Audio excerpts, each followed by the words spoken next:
First bet of news last week. How about the Raiders here, guys? Extending Hunter Renfrow. 2 years at $32 million. Had his first career 1,000-yard season, added 9 touchdowns. He was Derek Carr's favorite target. However, Davante Adams now in town. So, Geoff, how much will that eat into Renfrow's fantasy potential next year?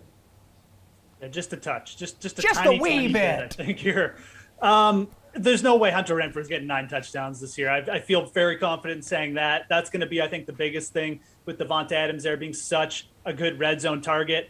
The 1,000-yard season is interesting. I mean, he could push for 1,000 yards again. It's Josh McDaniels. Let's not forget. It's the guy who brought Julian Edelman and Wes Welker to fame in his offenses. So I think that Renfrow is still going to be a big part of this offense. I just think that you've got to play the fact that, like, Davante Adams is obviously just going to be a target hog, probably 150 plus again. So Hunter Renfrow's target's going to go down a little bit. I definitely think his touchdown is ripe for some huge regression. But, you know, the yardage and receptions will still be okay. It's just not going to be quite what it was last year. So look for just slightly below average, below yardage and reception versus what we got last year. And then, again, I think you're going to see more in like the 4 to 5 touchdown range for Hunter Renfrow. Okay, Pearce, how close do you expect Renfrow to come to these numbers, that career year he had last year?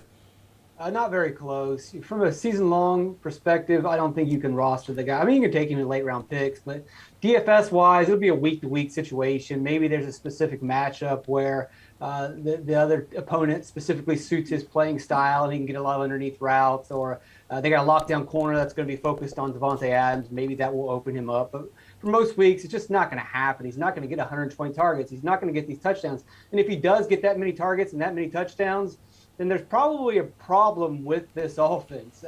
Either Adams is injured or there is a serious issue. And if there's serious issues in this offense where he's getting 120 targets, it's probably not a good thing to be rostering Hunter Renfrow. Maybe the AFC West turns into a shootout division. There's some pretty good offenses there. But there's also some pretty good defenses.